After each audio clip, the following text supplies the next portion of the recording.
Ini ada suatu hasil penelitian pada tahun 1950 dari Inggris. Saya cukup pencengang juga waktu membaca. Jadi setiap kita ada hujan, sebenarnya kita dikasih berkah setara dengan 100 kilo urea. Wow. Dengan catatan si bakteri mikro ini ada di dalam tanah.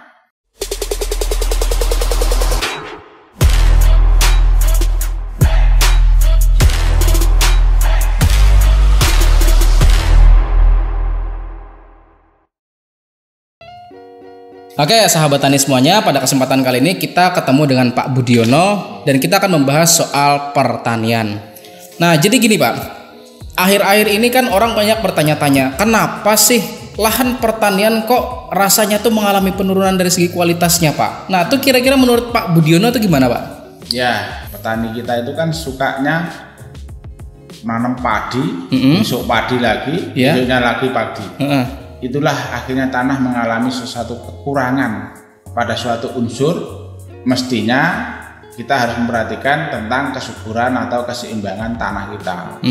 Ditambah lagi perilaku kita, petani kita kalau mupuk sudah tidak kenal dosis, sehingga karena ini berlanjut akhirnya tanah kita mengalami kerusakan. Yang ketiga, penggunaan pestisida sintetis yang terus menerus. Di samping merusak rantai jejaring musuh alami maupun OPT yang ada itu semakin resisten, yang jatuh ke tanah juga membunuh si mikroorganismenya.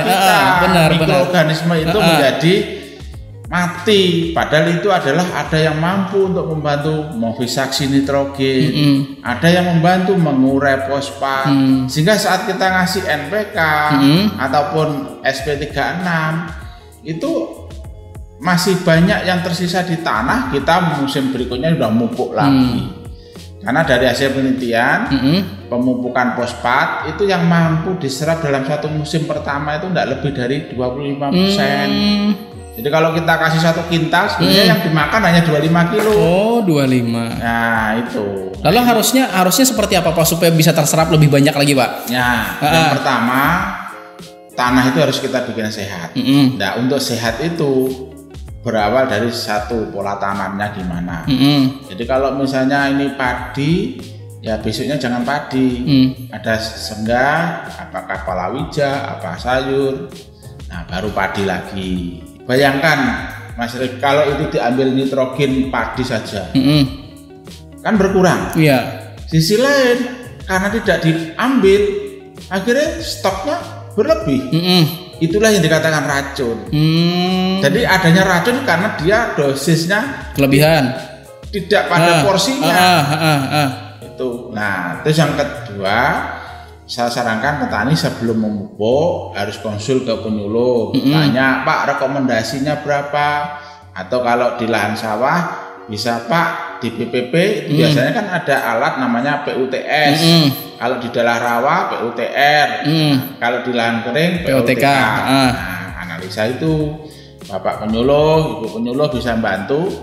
Oh ini Pak N-nya sekian, N-nya sekian, akhirnya rekomendasi berikutnya jelas, tepat. Itu. Nah, yang ketiga, arahkan petani kita untuk berbudidaya secara sehat dengan penggunaan pestisida alami.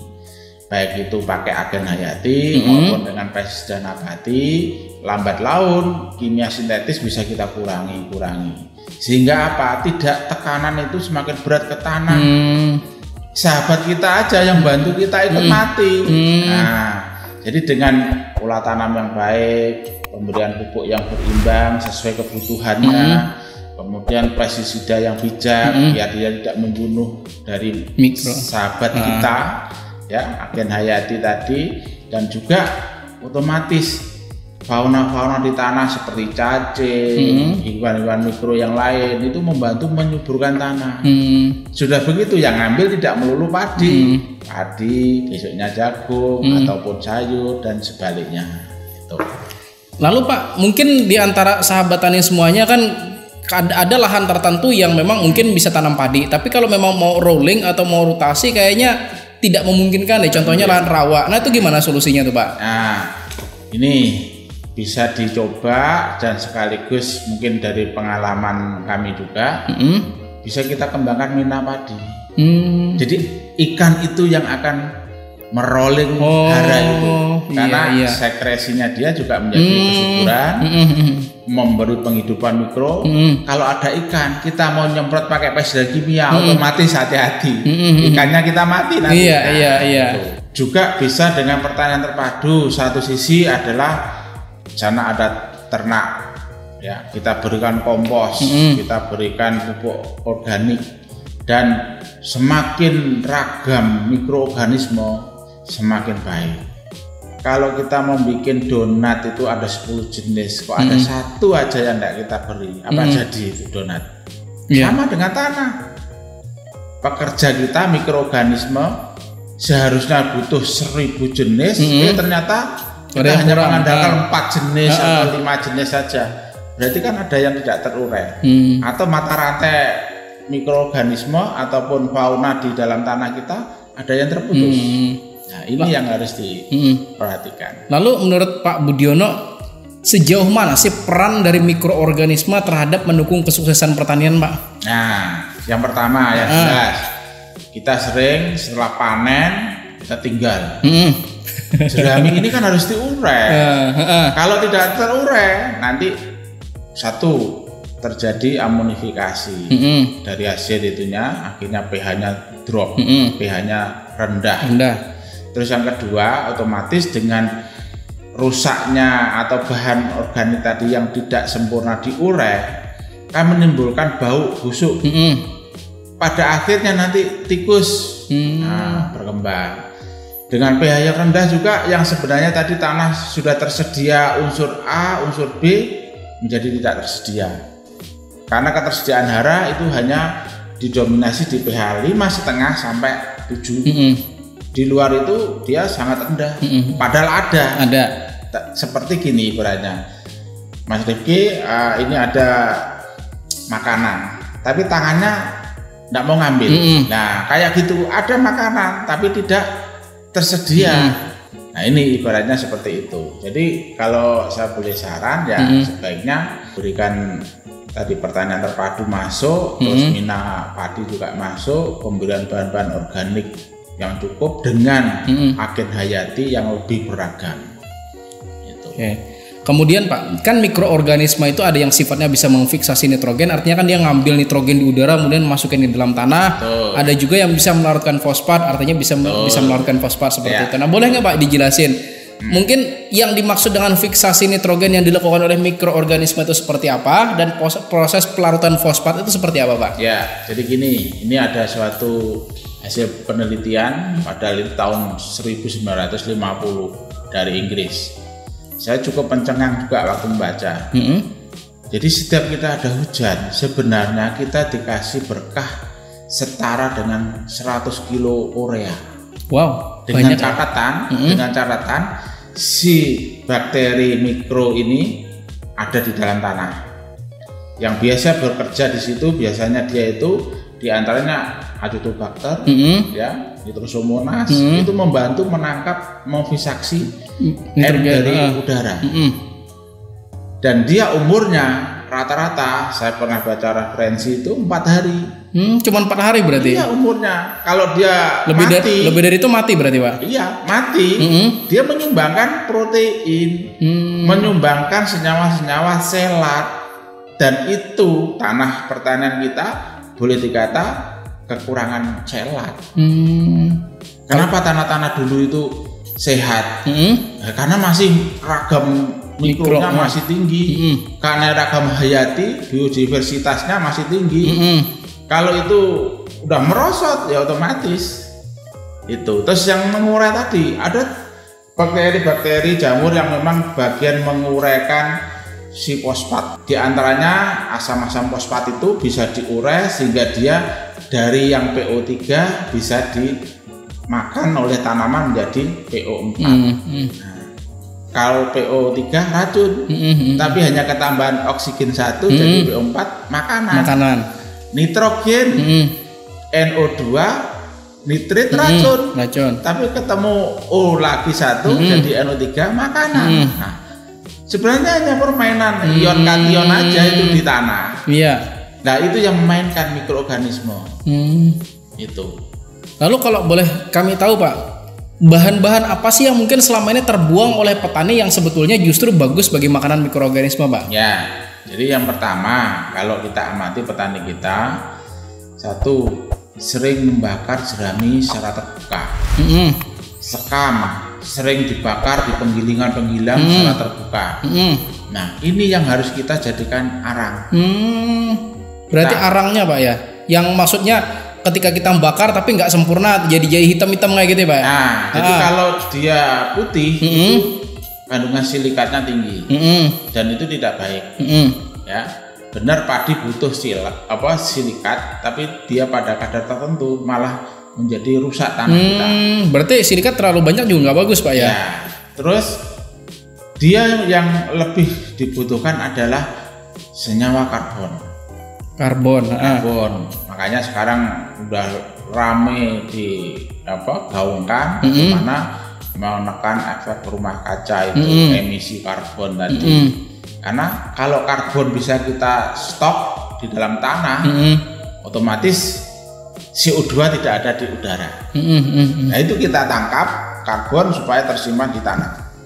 Kalau karbon tersimpan di tanah, dia akan menjadi rumah-rumah mikroorganisme tadi. Karbon tadi Pak ya? Ya, di pori-porinya. Nah, pori-pori ini yang ukurannya mikron tadi, bahkan sampai nano, itu adalah rumah-rumah dari mikroorganisme. Dan unsur-unsur hara yang mana di situ dalam bentuk ion atau kation, yang selama ini ada air mengalir, dia ikut, ada panas, dia ikut menguap. Kalau dia terus masuk ke dalam tanah mengalami perkolasi, istilahnya tercuci, ya otomatis yang di sekitar akar kan miskin.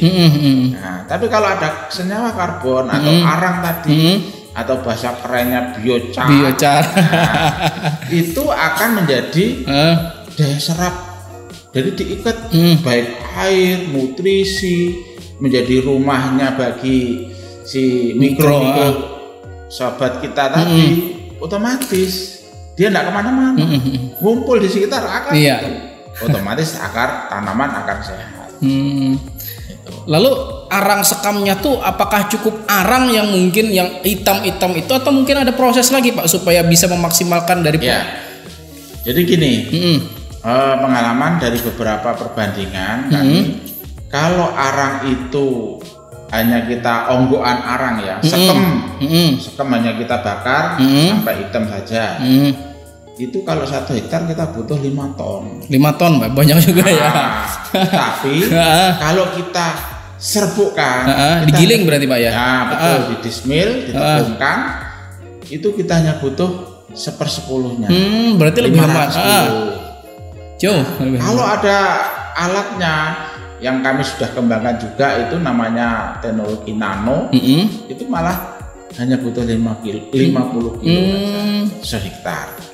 Itu kita tabur merata, atau kita campur saat kita mau memberi pupuk kita. Dengan cara seperti itu pupuk kita bisa terhemat sampai 30%. Caranya gimana tuh cara penghematan itu Pak? Nah, jadi gini, serbuk ataupun bubuk karbon tadi, bandingan 1 sama NPK atau pupuk ini bandingannya 3. Jadi 3 sak pupuk, yang 1 sak biochar. Biochar yang gilingan dismil tadi Pak. Ya, kita campur. Nah, fungsinya 1, dia sebagai proteks dari hara yang ada di pupuk. Gimana tuh Pak? Sebagai jaketnya. Dia sifatnya absorben. Nah, ini karena kering, dia akan nempel ke situ. Dan nempelnya itu sama dia menyimpan sebagian masuk ke porinya. Dan dia kalau mau kontak ke luar, itu secara pelan-pelan.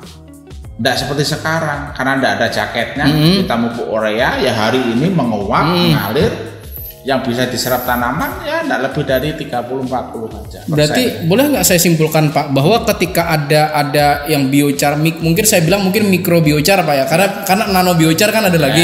Mikrobiochar itu mungkin bisa membuat pupuk yang tadinya sifatnya fast release jadi slow release gitu Pak. Betul.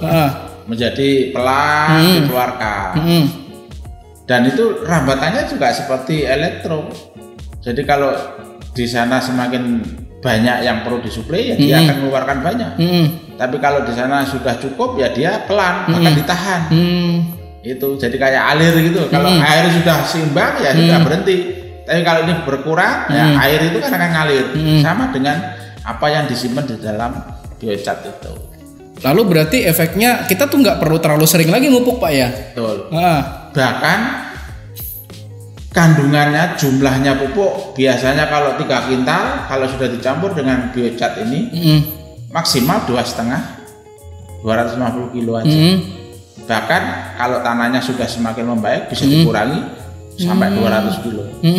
Nah, jadi secara umum mampu menghemat sampai 30%. Wow, luar biasa. Nah itu kalau kita hitung satu kabupaten aja udah ngehemat berapa miliar gitu. Padahal ada di daerah-daerah tertentu justru sekam itu dibuang-buang Pak ya.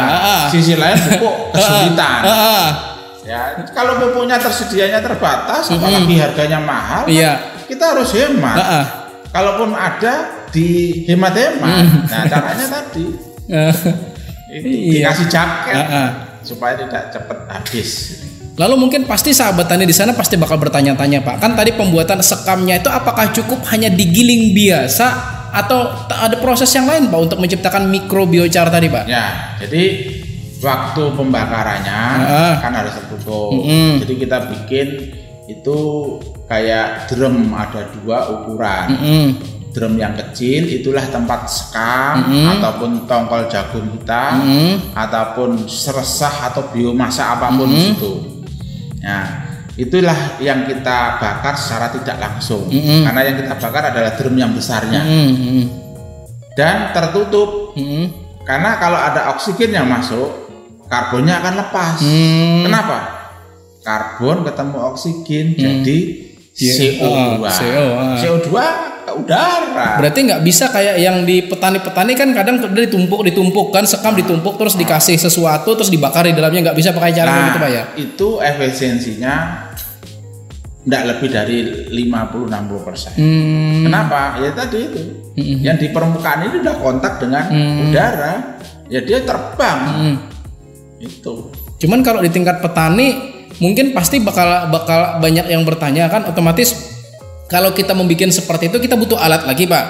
Nah mungkin dia sahabat tani pasti akan ada yang membanding Pak ya, membandingnya kayak gini. Mending aku yang berbakar biasa aja nggak apa-apa deh, cuman efisiensi 50-60% tapi lebih hemat. Nah kayak gitu. Kira-kira menurut Pak Budiono bener nggak cara yang seperti itu kan, mau cari kepraktisan mungkin Pak? Kalau boleh saya saran, kalau petani kita larang kan kasihan juga. Kita kasih edukasi, bikin lubangan di dalam tanah. Itu aja, nggak usah pakai alat.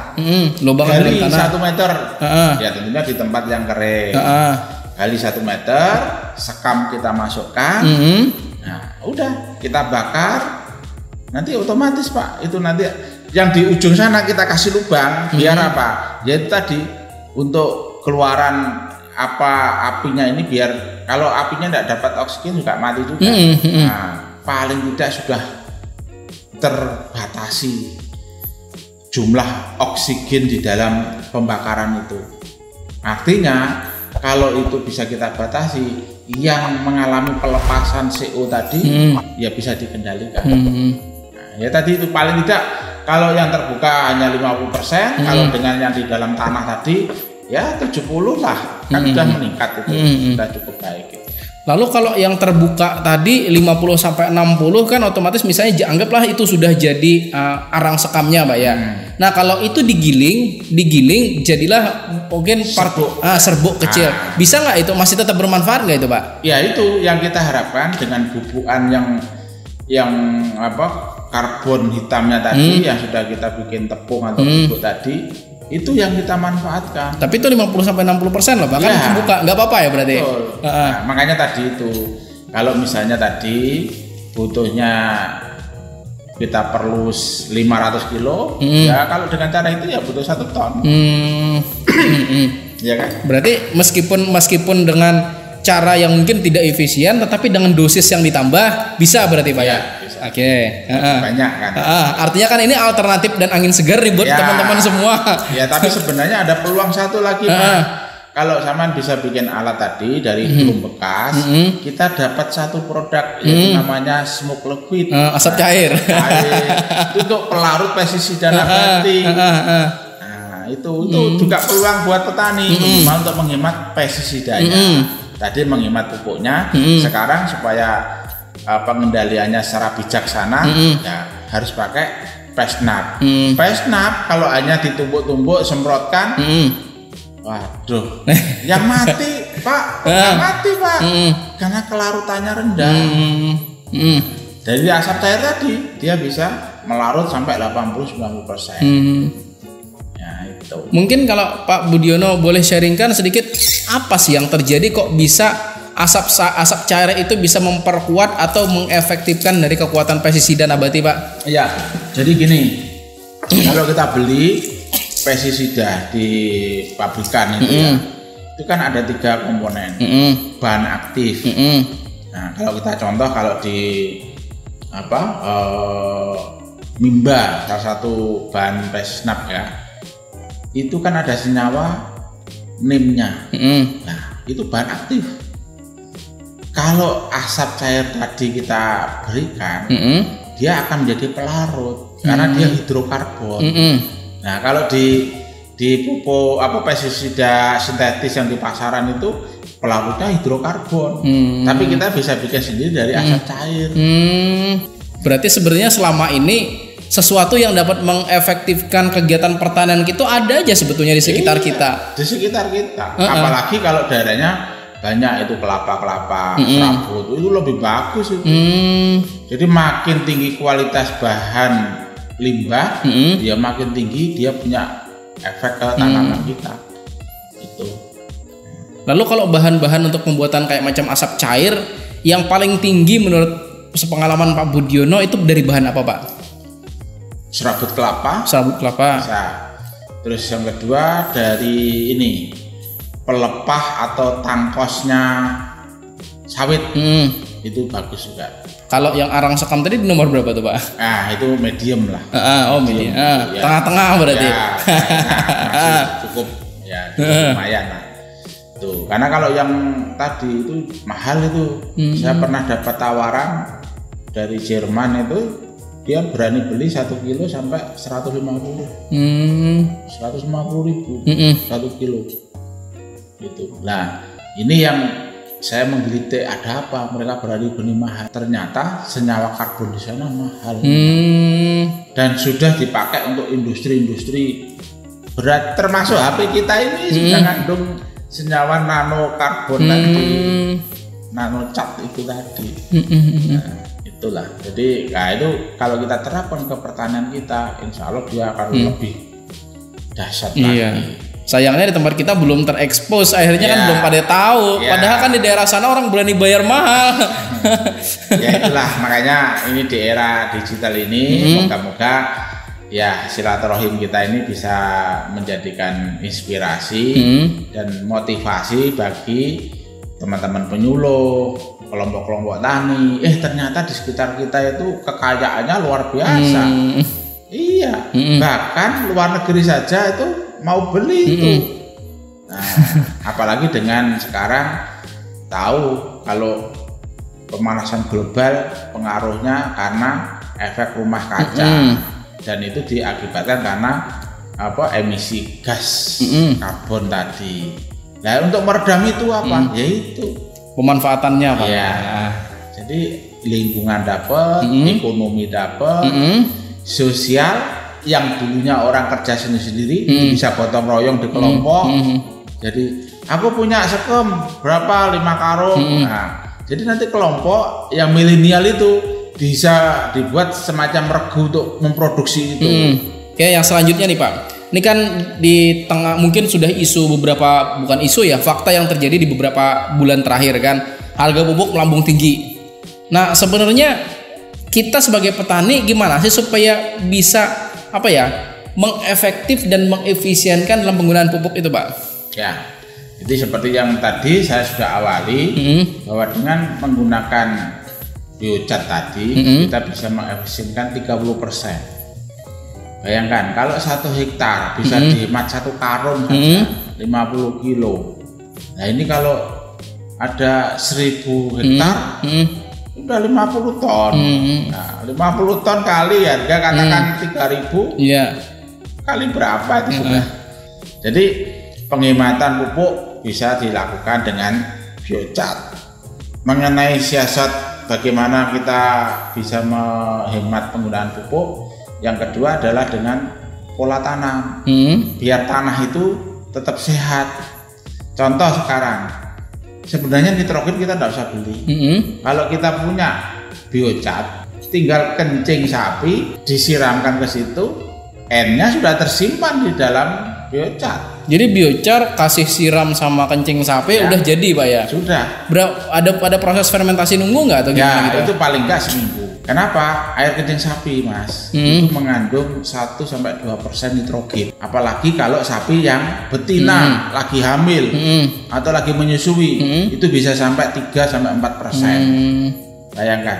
Belum lagi di sana ternyata ada namanya ZPT auksin. Padahal auksin itu mahal.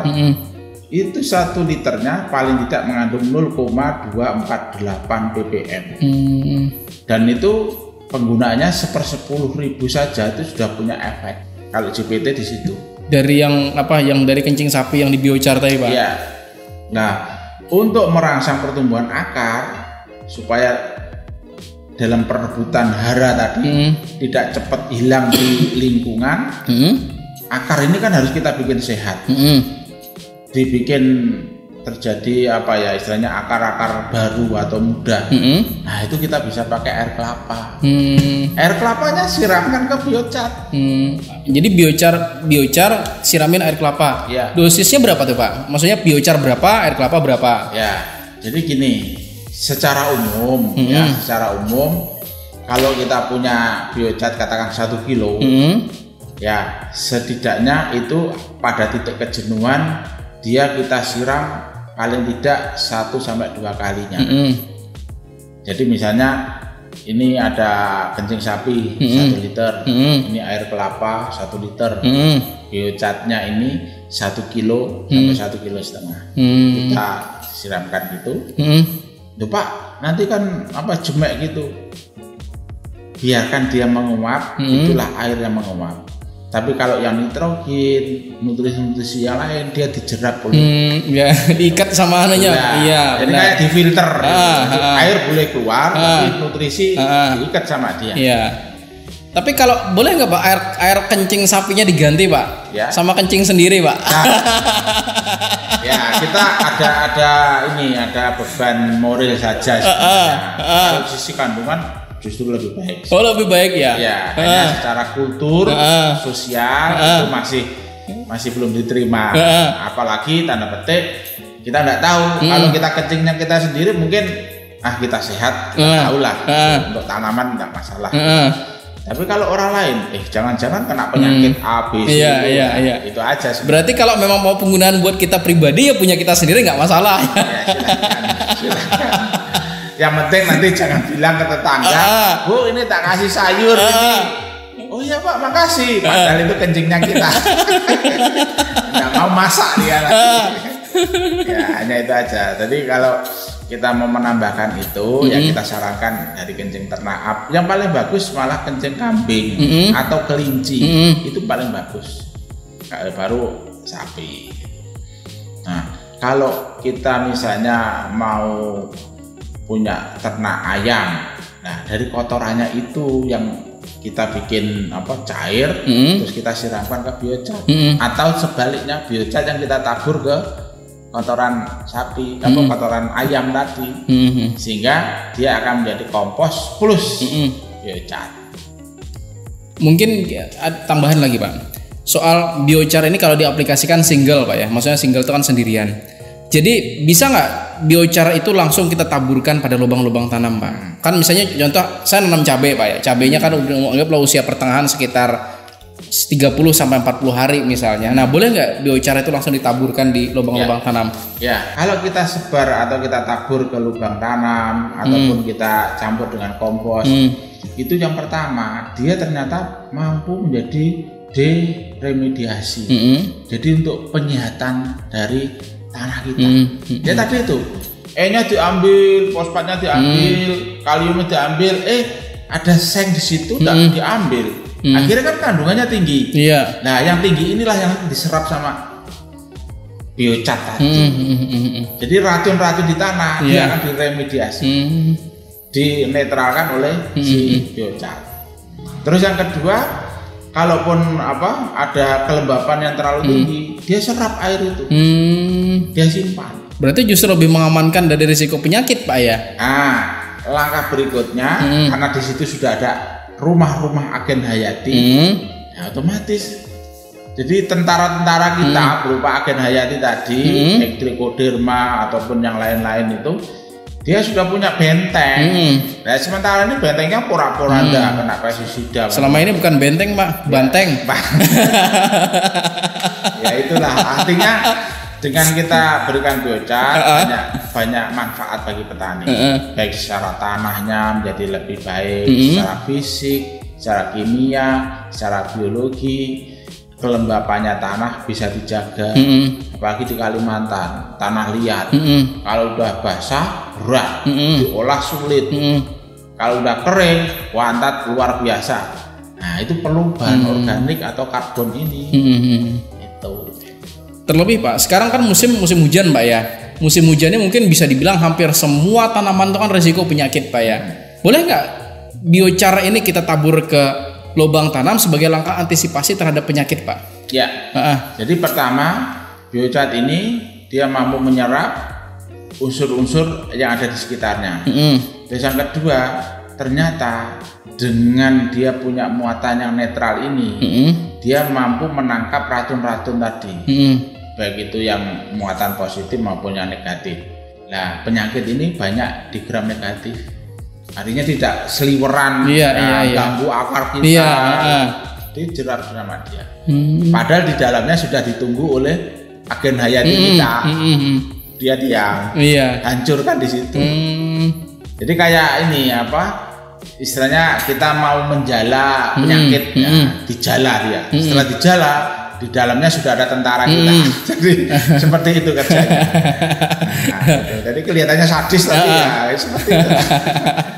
Nah, berarti sebetulnya kita itu seandainya mau ya, Pak, menggunakan bahan-bahan yang mungkin ramah lingkungan ya, bisa dibilang justru dapat membuat pertanian kita jadi lebih baik begitu, Pak ya.